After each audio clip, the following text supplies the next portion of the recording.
Bonjour à toutes et à tous. Lorsqu'on fait une requête dans Access, on a un champ et on a le contenu de ce champ qui est vertical. Parfois, on a pourtant envie d'avoir le contenu de ce champ à l'horizontale, une colonne pour chacun des éléments. Eh bien, on n'est pas obligé d'aller dans Excel pour faire cela avec un tableau croisé dynamique. Il existe un outil qui s'appelle la requête d'analyse croisée dans Access qui vous permet de faire ça. Je vais supposer que vous maîtrisez déjà les requêtes classiques, de manière à vous montrer directement comment faire cette requête croisée. C'est parti! Si toutes les infos dont vous avez besoin sont déjà contenues dans une table, eh bien pas de souci, vous pouvez sauter cette étape. Par contre, si jamais vous vous apercevez qu'il vous faut plusieurs tables pour construire votre requête d'analyse croisée, vous devez d'abord créer une requête qui prend toutes ces infos, car l'analyse croisée ne vous autorisera à choisir qu'une table ou qu'une seule requête. Ici par exemple, un petit piège, j'ai une table avec mes factures qui se réfèrent aux entrepôts, mais attention, ici ce qui est stocké c'est le numéro de l'entrepôt, et si je me sers que de cette table pour mon analyse croisée, je vais avoir horizontalement entrepôt 1, 2, 3, c'est-à-dire le numéro de l'entrepôt. Si je veux le nom de l'entrepôt et que ce nom est dans une autre table, je suis obligé de créer une petite requête intermédiaire qui va prendre les champs de ma table et qui va prendre le nom de l'entrepôt. Maintenant, je peux faire ma requête d'analyse croisée puisque j'ai une requête qui contient tous les champs dont j'ai besoin.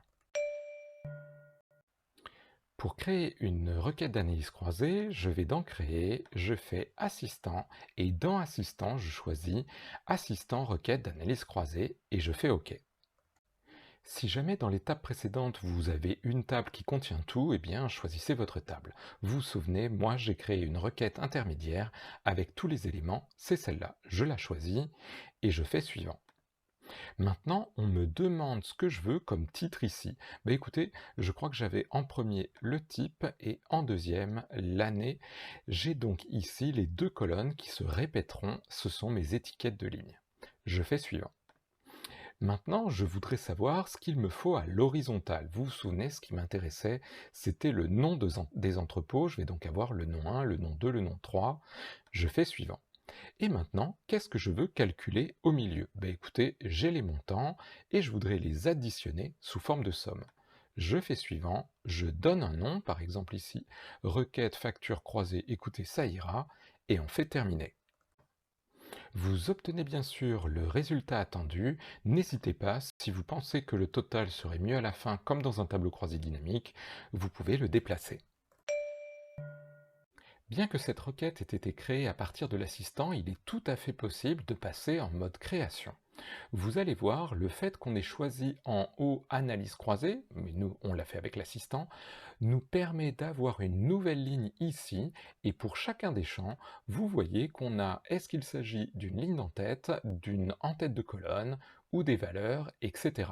Vous pourriez donc dupliquer plusieurs fois cette requête croisée et changer peut-être seulement une ou deux valeurs directement ici, sans avoir à refaire tout ce que nous avons fait dans l'assistant.